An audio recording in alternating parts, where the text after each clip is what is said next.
Do you think the search volume for burnout and stress is increasing or decreasing? And where are people getting their information about mental health from? Search data captures something so fascinating. It reveals the questions that we don't ask out loud often, but we think about it and worry about it in secret. These are the problems that are keeping us awake at 2 a.m. So it's not just telling us what do people want to buy, but it's also telling us how are they feeling. In today's episode, I'm joined by Steve Paine from SISTRIX. He's a marketing manager there and has spent decades analysing search behaviour. This isn't his first time on the podcast, and in fact, SISTRIX has been our sponsor for the live podcast ever since we started. So we have a huge appreciation for their support. And like I said, Steve is English language marketing manager.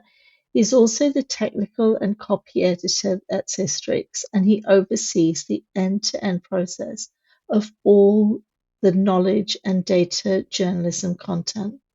As he says, we use a journalistic approach to crafting useful, high-quality stories from our data.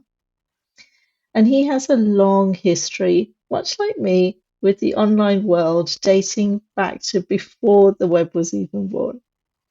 In this episode, we explore what search data reveals about us as human beings with relationship to mental health, how our habits and concerns have changed over time, and why today's digital world is creating challenges that simply just did not exist when Steve and I started our careers. Now, if you're enjoying what Sarah and I have created with this podcast and would like to support us, there are various ways you can do this. One is to give us a one-off donation. There is a link in the show notes.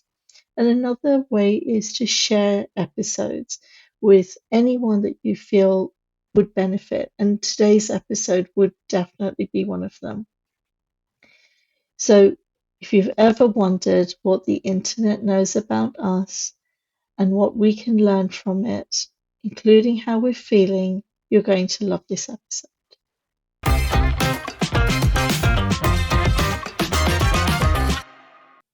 Hello, Steve. Welcome back to the podcast. Tazmin, how wonderful to see you again. Yes. I'm sorry I missed you in Brighton this year. We usually see each other twice a year, don't we? But this time we haven't seen each other. Sorry about that. But how was the SEO Mindset podcast there? Was it good? It was good. It's a new venue. Hopefully you'll see it next time, maybe the time after that. But yes, you know what? Brighton's just a lovely place to reconnect with people, to have conversations in a more leisurely way than we can normally have. But yeah, it's great. It is. They've done a good job at being very welcoming at Brighton. It's very good. Yeah. Now, I've never recorded with you, have I? Usually it's Sarah who does this. Yes, I did one with Sarah last year. Very enjoyable. It's just a lovely little chit chat. I love it. Yeah. Could do this every Another week. chit chat today. What I'm really interested in hearing about today is we're talking about the change in human behaviour, so on and so forth. What's the data telling us? What's search telling us about humans and how they're changing? Well, search data is always a lovely little insight. People think they're on their own when they're typing their search terms in, don't they? When in fact that search stuff gets anonymized and we end up with it. So we get some really, unbiased data out of the search. In previous SEO Mindset podcasts and sessions, we've looked at certain data. I had a look at some topics for today, and I looked at burnout. So let's give you some headline figures on burnout. The good news is that the search volume for burnout and the surrounding terms, when I mean surrounding terms, I mean all the keywords for which all those lovely URLs rank for and that Google sort of lumps together. The search volume has actually been going down over time, which is quite quite interesting. Now, when I say over time, I mean up to sort of mid 2025. I don't know if that's a post COVID drop, because of course that COVID data was quite peaky, but there are subtopics under there that have certain, have risen. I also see some sort of certain time periods where things peak. But let's just go through a couple of bits of data. So traffic volume is, on the search times I looked at, 47,000 searches per month in the UK around the topic of burnout. I tried to exclude all that burnout game topic because there's a game called Burnout. But yeah, there's a game. And so that might be where some of the domains we're going to mention are actually being shown. And I looked at the most popular questions that appear for the topic of burnout.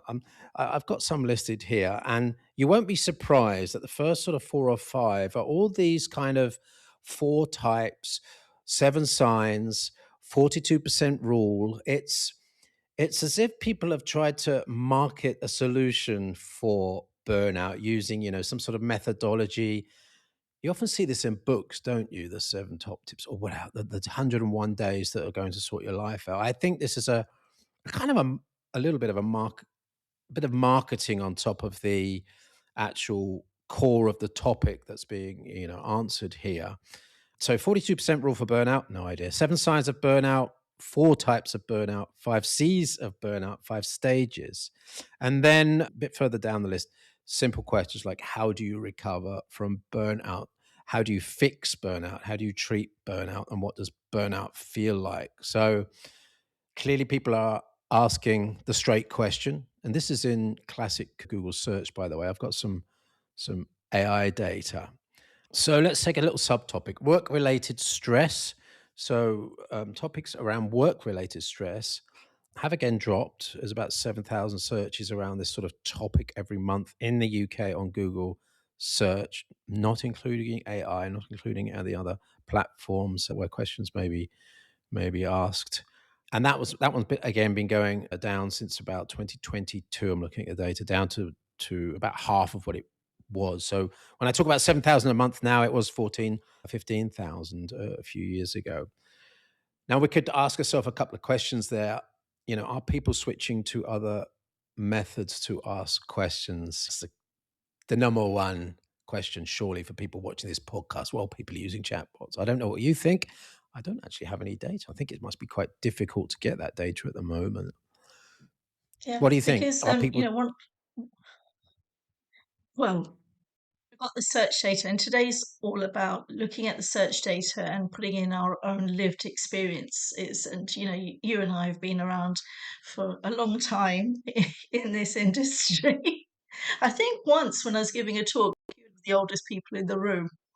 Pretty sure that was Yeah, true. that happens But quite often.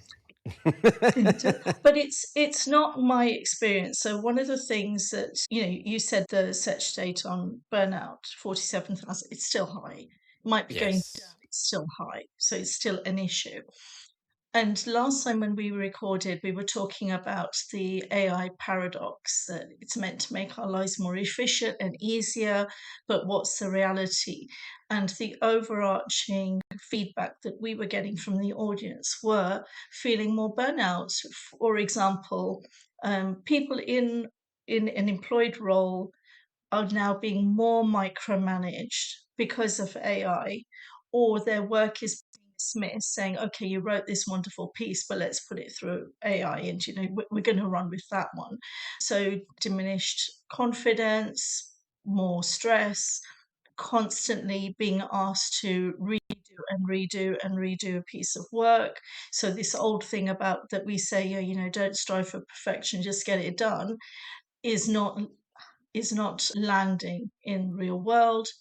And then people getting home and being so tired, exhausted from that work experience, and not being able to rest and recharge, which is what they need to do to be able to go back to work the next day fully, being able to focus and all of that. So this is what I'm hearing. The other thing you mentioned were the 5 stages, the 4 steps, so on and so forth. In the world of coaching, one of the things that I get told many, many times is if you want to stand out as a coach, you need a framework because there are lots of burnout coaches. And when I started coaching many years ago, it was you engage with the individual, you find out where they are and where they want to get to, and you help them. You didn't need to have a framework, you didn't have to have anything like that. As the world of coaching has exploded and there is less focus on getting the accreditation, it's anybody can be a coach now. You don't have to go through all of the years of training that many of us have done. Then the market is saturated, and therefore these frameworks are a way of differentiating. So that's my lived experience of it. Again, stress, I'm not seeing that reducing. I see that increasing, if anything. Yeah, it could be that people are, and this might be a good thing, that are having less confidence in digital answers in general.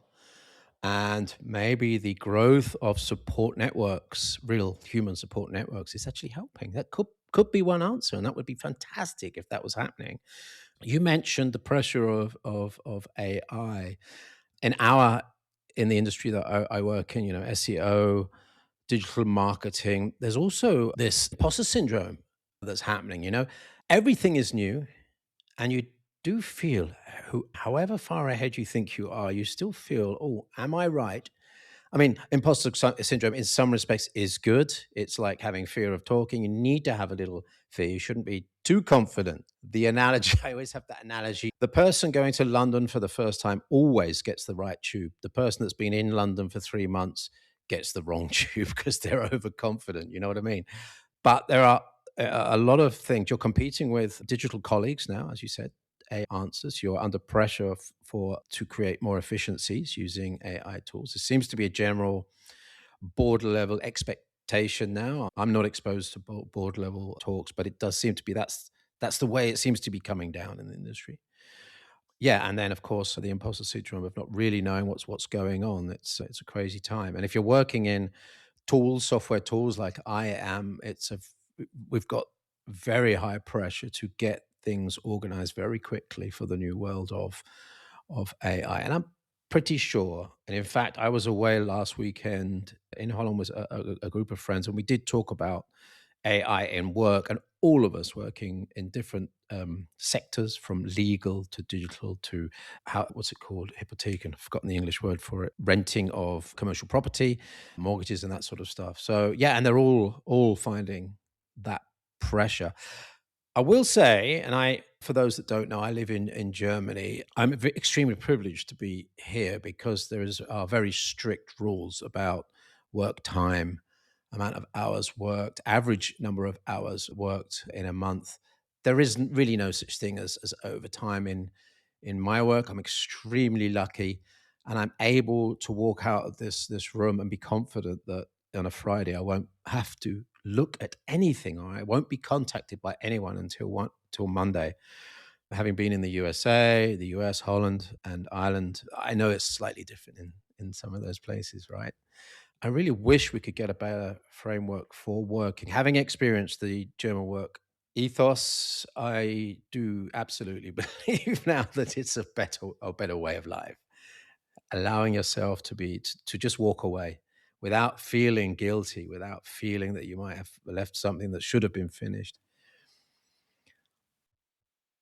There is so much wisdom in what you've said, and I do want to go into that a little bit more because, for example, when you and I have been in Brighton and listened to talks about, I remember one, personal branding, and then gone away and said people are confusing personal branding with digital personal branding. It just feels like the digital world is the world and the work world is the world, and we've forgotten about the benefits of living and what living actually should look like. Let's take a short break because just that one little bit of data that you have shown is creating this really valuable conversation for our listeners.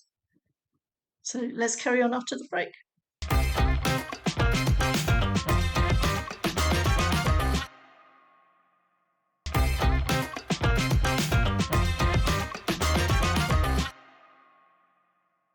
Steve, we'll go back to the second part of this conversation, and I must say that the first part has been really insightful, really interesting. It's a tough topic, talking about burnout and stress and the impact of AI. You've shown us the data. What is your lived experience? How have you seen the world of search changing? Oh my goodness. This goes back to the 1980s, actually. Pre-web, early internet. I was privileged enough to work for one of the internet team within British Telecom. We were only 5 people at that point. And search was about sharing documents. We were uploading them to servers, and those servers would index those documents, and then you were allowed to query those servers to get a list of documents that you could pull down. There was no HTML. There was no, websites linking stuff. They were all in a database. And also at the time was an interesting forum called Usenet, which was it wasn't a web-based thing. It was a thing that came over once a day and was a Reddit-like forum. And that was my first digital interaction with other people, with people that I didn't know. And I really, really enjoyed it. It was the first time when I found people that liked my own topic. At that time, I was heavily into music and stuff like that, and lighting and DJing and stuff. And I found a bunch of people on that I really was able to converse with and learn from. And is the wonderful thing about the internet, is that it's brought every niche into an accessible state. People can talk about whatever they want, and I think that's absolutely wonderful. If I think back to pre-internet times, you couldn't really broach a subject that you thought wasn't within your circle of friends previously. It was almost taboo. I don't know Yeah. how you feel about that, but You know, I felt that internet allowed me to come out of my sort of mini circle of acceptability. so I think for me, I also have lived in an age where there was no internet. The phone was a thing that was sat by your hallway, a very different life. And funny enough, when the internet, computers, all of that entered our lives, I didn't feel imposter syndrome. And I was telling Sarah this, that never felt at that time like, oh no, I don't feel confident enough, because it felt new and it felt exciting and it felt like the world had opened up. Whereas the pressure and the imposter syndrome that we're feeling with AI is much greater. And I think there's so many other pressures. Life looks very different to what it did then. There was the space to rest. There was the space to have a weekend. We certainly didn't have to think about a personal brand, did we? Oh my goodness, no. Although, funnily enough, within groups of friends, you had to wear the right sort of shoes, or you had to have the right football cards or support the right team. So there was a kind of a sort of, I mean, some people were cooler. I don't know whether that relates to having a higher standing, a higher branding in the real world. I haven't even thought about that, but yeah. But you're right. The idea of digital branding didn't come along. I have an online nickname. My online nickname is Chippy. That actually comes from school and a real world nickname, and that in my village was the only name people knew me by. But when it got to a digital world, funnily enough, I used that, and that was my kind of persona when I went into the digital world. But like you, I didn't feel any fear. It was a very friendly place, a very friendly place Mm. back then. I was not a cool kid. Having this podcast is the coolest thing I've ever done. So I, I was the one with a big book bag and sat in the corner. So I think for me, the world of computers and internet just opened up life for me, and I felt, yeah, I don't know if I'd use the word liberated, but yeah, I met people that I probably would not have normally met.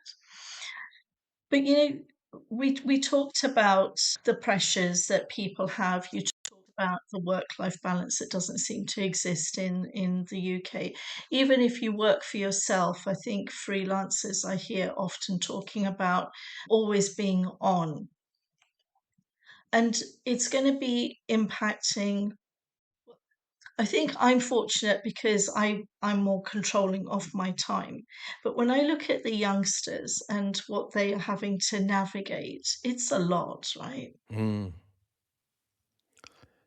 absolutely, and they're fed extreme amounts of new information every single day, good and bad. That's a difference, to, isn't it, to what we had back then when we had three television stations, a couple of radio channels, and a single newspaper, and that was it.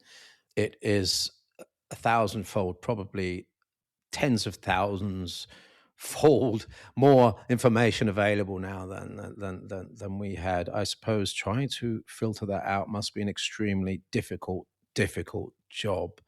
And I certainly haven't been able to help my child navigate that. You can give as much advice as possible, but if you haven't really been deep into those, for example, social networks and doom scrolling experiences, then how can you give advice on it? It's a difficult one, isn't it, for parents to be advising children?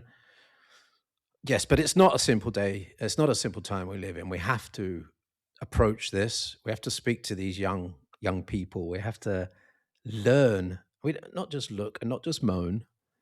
We have to listen to them. I often mention on stage at Brighton that I'd really love a bunch of young, 16 to 25 year olds on stage with an Ask Me Anything session, no judgmental, Ask Me Anything session. I think that would be extremely interesting for those of us that are, let's say, over 30 years old.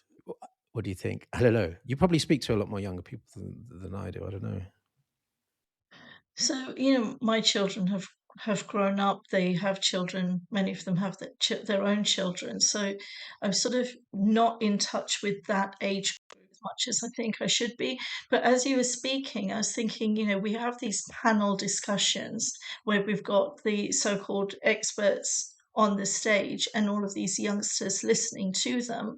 We almost perhaps could reverse that, have the youngsters on the stage and us asking them questions, because we're giving advice, or do this and do the other and do what have you, but we don't live in I certainly don't live in that world.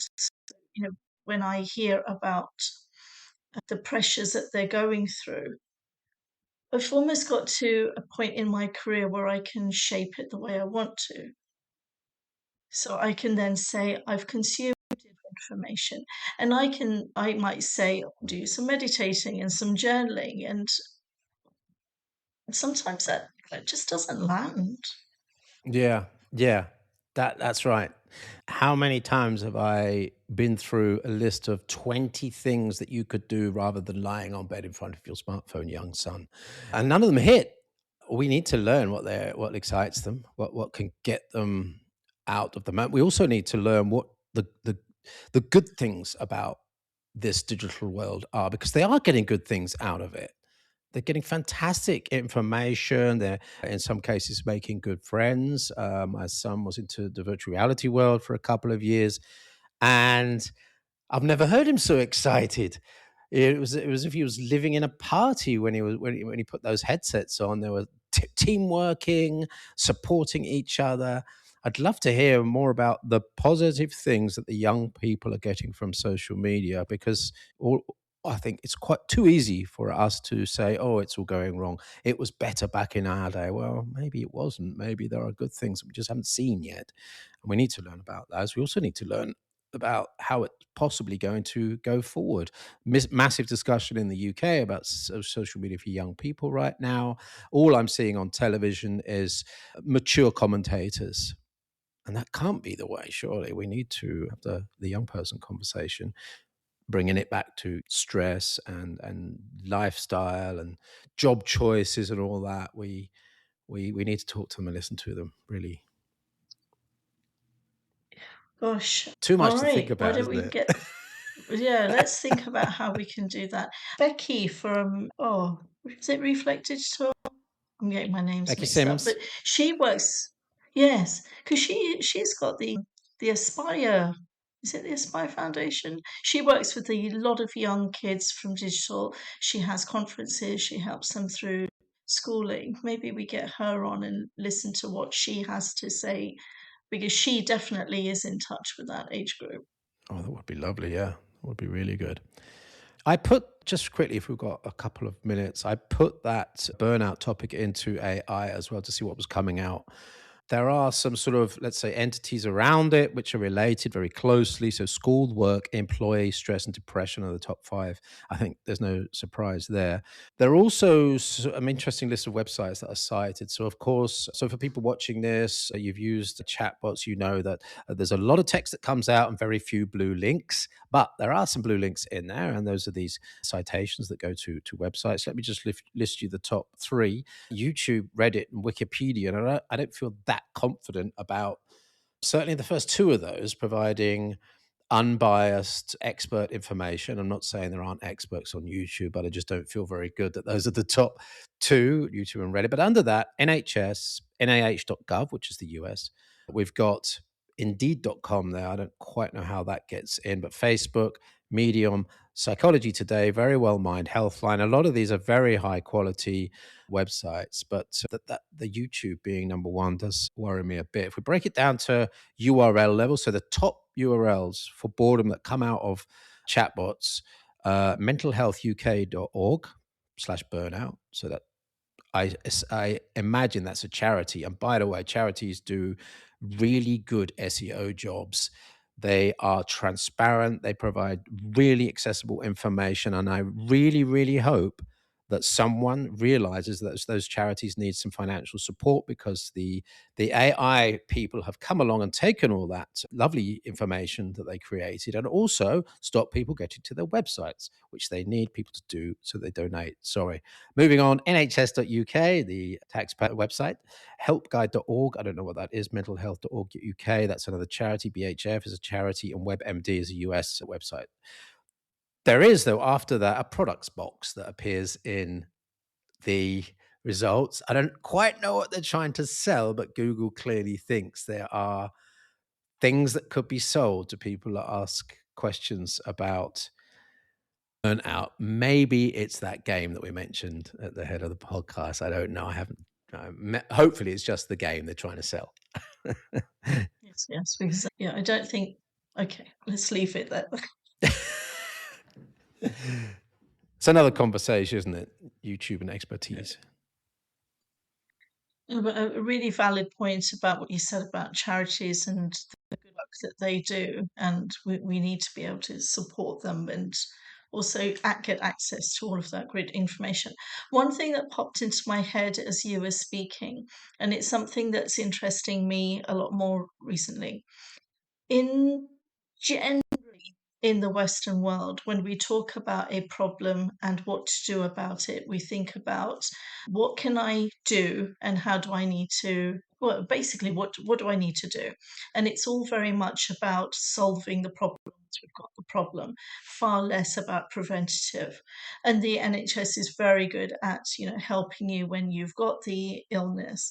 Less so, less conversations about what you can do to prevent it.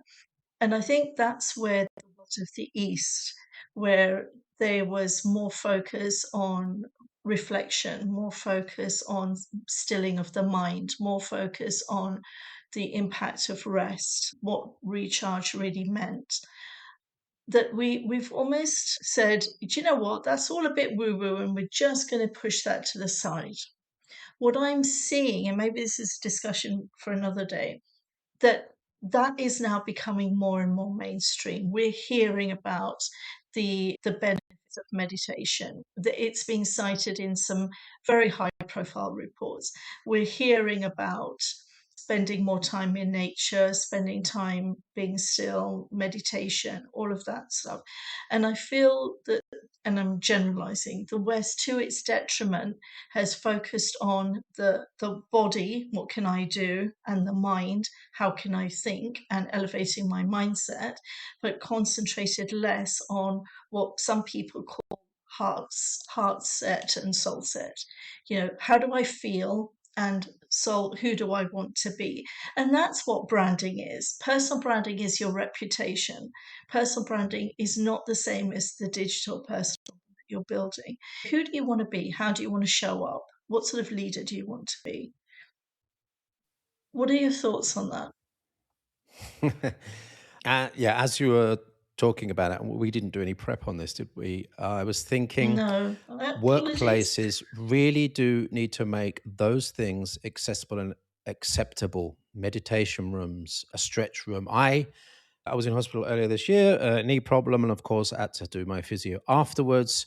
And at work, I felt actually quite embarrassed to be standing at the bottom of the stairs trying to stretch my legs. If I could just have a little quiet space, please, just to do some stretching, because this is actually very important. And mindful thought is something I don't do that actually. I'm very bad at that. I'm a classic Brit.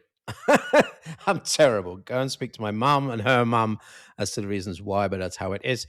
The other thing I will say that's great in the UK that I thought of when you mentioned is comedy. I think comedy is such a wonderful outlet, and I don't get that in Germany. I really, really miss that, because for me, it may be different for other people. Comedy and music are the two things that let my heart sing. They really do. I don't get that outflow through many things, but I do through comedy and music. And living in Germany, I mean, it's kind of the stereotype, but it is true. There's not a lot of comedy and not a lot of great sort of music experiences here. So at least we have that in the UK. But no, going back to that employer support, I think having it only takes someone to say, "Hey guys, if you do want to do any stretching or mindfulness, got a place for you. It's absolutely fine. Go and do it. Take your 5 minutes and do that." Hey, for goodness sake, employers used to be happy with a cigarette break. They should at least be happy with a meditation break, right? So true. So true. Steve, we know we are drastically running out of time, and our conversation has gone, as I knew it would, in all sorts of tangents. But one thing that you just said, we started off the conversation talking about burnout and what can you do, and all of these 5 steps and 3 frameworks. You just said comedy and music, these are the two things that make your heart sing. And I would urge everyone who's listening, find what makes your heart sing and do more of it. Absolutely, and don't be embarrassed to do it. Find your group of friends, your place where you can do it and do that heart sing. It took me way too long in my life to find the things, or just to realize that was the thing. I always loved Mm, music, I always loved comedy, but it took until too late in my life to realize, oh gosh, I really need that to yeah. have the heart sing. Anyway, yeah, good one. Oh, thank you so much. Is there anything that you'd like to leave the listeners with, or is that you'd like to leave them with? Let's get the young people talking to us, and less of Okay, us talking to them. Let's learn from them. brilliant. Thank you so much, Steve. Tasmin, it's And been wonderful. thank Thank you you for so everyone. much. Take care.